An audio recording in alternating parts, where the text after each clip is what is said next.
Assalamualaikum warahmatullahi wabarakatuh. Perkenalkan, kami dari kelompok 10 dari kelas 2 APG PAUD yang beranggotakan Dini Eka Fauzia dengan NIM 1905805 dan Hani Holifatur Rosida dengan NIM 1900369. Nah, pada kesempatan kali ini kami akan membahas mengenai metode praktis pembelajaran berbasis multiple intelligence. Yuk kita simak baik-baik videonya. Yang akan kita bahas, 1. Konsep multiple intelligence, 2. Jenis-jenis multiple intelligence, 3. Tahapan pembelajaran multiple intelligence, 4. Sistem penilaian multiple intelligence. Terdapat konsep multiple intelligence. Multiple intelligence yang dalam bahasa Indonesia diterjemahkan sebagai kecerdasan majemuk atau kecerdasan ganda merupakan salah satu teori kecerdasan yang memperoleh banyak pengakuan akhir-akhir ini menurut Jasmine 2007. Teori kecerdasan majemuk ditemukan dan dikembangkan oleh Howard Gardner, seorang ahli psikologi perkembangan dan profesor pendidikan dari Graduate School of Education, Harvard University, Amerika Serikat. Ia mulai menuliskan gagasannya tentang kecerdasan majemuk dalam bukunya yang berjudul Friends of Mind pada tahun 1983. Kemudian pada tahun 1993 mempublikasikan bukunya yang berjudul Multiple Intelligence setelah melakukan banyak penelitian dan implikasi kecerdasan majemuk di dunia pendidikan. Nah, gagasan yang dikembangkan Howard ini dari penelitiannya dapat diartikan bahwa kecerdasan multiple intelligence atau kecerdasan majemuk memberikan hasil yang memberikan gambaran setiap individu dapat mencapai keberhasilan, tidak hanya mengandalkan IQ tinggi. Meskipun IQ menjadi salah satu ukuran penting yang dipercaya banyak orang dalam menentukan kesuksesan, namun juga perlu dibarengi pengendalian emosi yang stabil dan juga ketekunan. Maka keberhasilan dan kesuksesan itu baik dalam belajar atau sekolah dapat diraih. Maka hal ini dapat menghapus stigma mengenai anak cerdas dan anak tidak cerdas. Karena konsep dari multiple intelligence, semua anak hakikatnya cerdas. Hanya konsep cerdas perlu didefinisikan dengan jelas sesuai kemampuan anak. Selanjutnya, ada jenis-jenis multiple intelligence. Nah, multiple intelligence ini merupakan kecerdasan majemuk yang dicetuskan oleh Gardner. Kecerdasan majemuk berkembang menjadi 9 jenis kecerdasan. Di antaranya, yang pertama, kecerdasan linguistik. Nah, kecerdasan linguistik ini kemampuan untuk menggunakan dan mengolah kata-kata secara aktif, baik secara lisan maupun secara tertulis. Linguistik tertulis misalnya karya puisi dan karangan cerita. Sedangkan untuk linguistik lisan berupa bercerita dan mendongeng. Untuk mengembangkan intelijensi linguistik pada anak-anak dapat dilakukan dengan cara bermain tebak kata, memperkaya kosakata, membuat pantun dan puisi sederhana, serta menceritakan kembali isi cerita. Terdapat cara untuk mengembangkan kecerdasan linguistik pada anak sejak usia dini. Nah, yaitu dengan memperdengarkan dan memperkenalkan lagu anak-anak. Nah, terus ada bermain peran. Ada juga dengan berdiskusi tentang berbagai hal yang ada terkait di sekitar anak. Terus membaca cerita atau mendongeng sesuai situasi dan kondisi yang ada di sekitar anak. Yang kedua, ada kecerdasan matematis logis. Nah, kecerdasan matematis logis ini yaitu kemampuan yang berkaitan dengan penggunaan bilangan dan logika. Jalan pikiran bernalar dengan mudah untuk mengembangkan pola sebab akibat. Jadi, pada anak yang memiliki intelijensi matematis logis ini, umumnya mampu mengenal dan mengerti konsep waktu, terus konsep jumlah, terus ada juga mengerti prinsip sebab akibat, mengerti fungsi dari objek, dan pandai dalam memecahkan masalah yang menuntut anak untuk berpikir secara logis. Nah, terdapat cara yang dapat dilakukan untuk mengembangkan kecerdasan logika matematika pada anak usia dini, yakni dengan cara mengenalkan bilangan melalui lagu gitu. Nah, terus juga mengenalkan bentuk geometri, dan bisa dilakukan melalui bermain puzzle, ular tangga, maze gitu, dan lain sebagainya. Yang ketiga, ada kecerdasan visual. Nah, untuk kecerdasan visual ini yaitu kecerdasan untuk menangkap dunia ruang visual. Jadi seperti anak memiliki daya imajinasi yang tepat, itu yang luas. Pada anak yang memiliki intelijensi visual ini umumnya senang mencoret-coret, menggambar, melukis, dan membuat patung atau imajinasi yang kreatif. Nah, anak juga menyukai gambar-gambar seperti membuat poster. Nah, terus juga anak suka tentang visualisasi gambar-gambar bergerak. Nah, juga pandai bermain puzzle, terus belajar dengan mengamati, melihat, mengenal wajah dengan baik. Keempat, kecerdasan musikal. Nah, kemampuan yang pada kecerdasan musikal ini yaitu untuk mengembangkan dan mengekspresikan serta menikmati bentuk musik dan suara.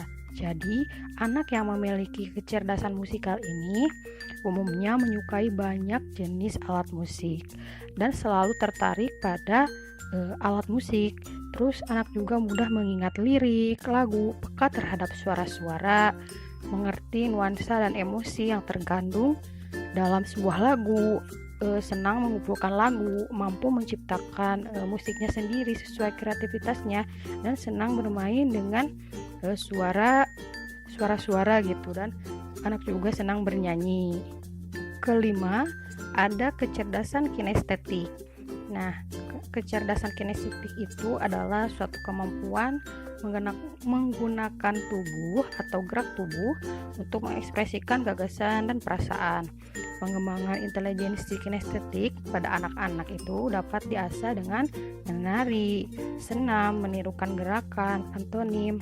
Nah, terus juga anak yang memiliki kecerdasan kinestetik ini umumnya memiliki kontrol pada gerakan keseimbangan, ketangkasan, dan keanggunan dalam bergerak, dan senang jika anak terlibat langsung gitu ya dalam suatu permainan atau 6. Kecerdasan interpersonal, yaitu kemampuan untuk mengerti dan menjadi peka terhadap perasaan, watak, dan temperamen orang lain. Pengembangan intelijensi interpersonal pada anak dapat diasah dengan bermain bersama, kegiatan outbound, makan bersama, kerja bakti, dan drama. Anak yang memiliki intelijensi interpersonal umumnya mengenal emosi diri sendiri dan orang lain, mampu menyalurkan pikiran dan perasaan, dan mampu bekerja mandiri serta mengembangkan konsep diri dengan baik. Yang ketujuh, ada kecerdasan intrapersonal, yaitu kemampuan yang berkaitan dengan pengetahuan akan diri sendiri dan kemampuan untuk bertindak secara adaptif berdasar pengalaman diri, serta mampu berefleksi dan keseimbangan diri, kesadaran tinggi akan gagasan-gagasan. Nah, orang dengan kecerdasan intrapersonal mudah berkonsentrasi dengan baik, suka bekerja sendiri, dan cenderung pendiam. Nah, pengembangan kecerdasan intrapersonal anak-anak dapat diasah dengan melatih kesabaran dan kelatenan melalui meronce, kebiasaan meminta maaf, dan memberikan penghargaan terhadap hasil karya teman. Yang kedelapan, kecerdasan naturalis. kemampuan untuk mengerti flora dan fauna dengan baik, menikmati alam, mengenal tanaman dan binatang dengan baik, seperti itu. Nah, pengalaman kecerdasan lingkungan pada anak dapat diasah dengan mengajak untuk bercocok tanam atau berkebun, mengamati pertumbuhan, terus tanaman, dan beternak, seperti itu. Nah, anak yang memiliki kecerdasan naturalis umumnya senang mengamati, mengenali, berinteraksi, dan peduli terhadap objek alam, tanaman, ataupun hewan, seperti itu.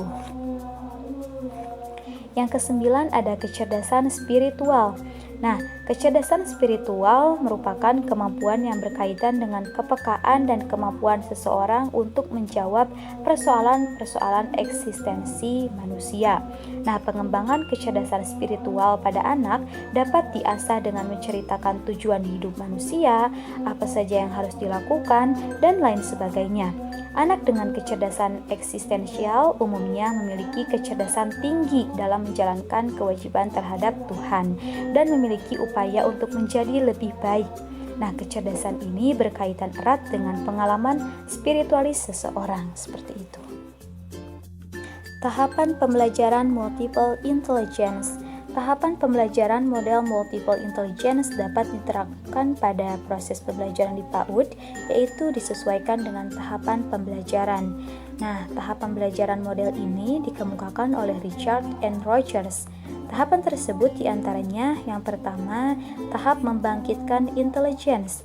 Tahap ini merupakan suatu proses pengalaman belajar melalui pengalaman multi-indrawi, yaitu dengan menyentuh, mencium, mencicipi, dan juga melihat. Yang kedua, tahap memperkuat intelligence, yaitu tahap di mana siswa memperkuat dan meningkatkan kecerdasan secara sukarela mengenai benda-benda dan peristiwa-peristiwa yang mereka pilih sendiri dan mendefinisikan dengan orang lain, sifat dan konteks pengalaman benda-benda dan peristiwa-peristiwa. Nah, yang ketiga yaitu tahap mengajar dengan atau untuk intelligence. Nah, pada tahap ini terhubung tingkatan kecerdasan, untuk itu fokus terhadap kelas. Ini dilakukan melalui lembar kerja dan proyek-proyek kelompok kecil dan diskusi dalam aktivitas belajar siswa. Dan yang keempat ada tahap transfer dari intelligence. Tahap ini bercermin pada pengalaman belajar 3 tahap sebelumnya dan berkaitan dengan isu-isu ini dan tantangan di luar kelas atau dunia nyata. Sistem penilaian multiple intelligence. Sistem penilaian diperlukan oleh sekolah yang menerapkan pembelajaran multiple intelligence berbeda dengan sistem penilaian yang digunakan pada sekolah konvensional. Sekolah yang menerapkan pembelajaran multiple intelligence pada dasarnya berasumsi bahwa semua individu itu cerdas. Penilaian yang digunakan tidak berorientasi pada input dari proses pembelajaran, tapi lebih berorientasi pada proses dan kemajuan yang diperlihatkan oleh siswa. Nah, metode penilaian yang digunakan dalam pembelajaran multiple intelligence adalah portofolio. Portofolio adalah kumpulan dokumen yang menggambarkan prestasi seseorang, menurut tim sertifikasi guru pada tahun 2008. Nah, penilaian portofolio pada dasarnya adalah menilai karya-karya peserta didik berkaitan dengan mata pelajaran tertentu. Semua tugas yang dikerjakan peserta didik dikumpulkan dan di akhir 1 unit program pembelajaran diberikan penilaian menurut Riana Risna Putri pada wawancara 8 Januari 2016. Portofolio dapat juga diartikan sebagai kumpulan hasil karya siswa atau kumpulan catatan tentang kegiatan anak sebagai hasil pelaksanaan tugas yang dikerjakan yang ditentukan oleh guru ataupun siswa, sebagian dari usaha mencapai tujuan daripada pembelajaran. Inilah referensi dari kajian mengenai metode praktis sistem pembelajaran multiple intelligence. Sekian dari kami, semoga bermanfaat. Terima kasih. Wassalamualaikum warahmatullahi wabarakatuh.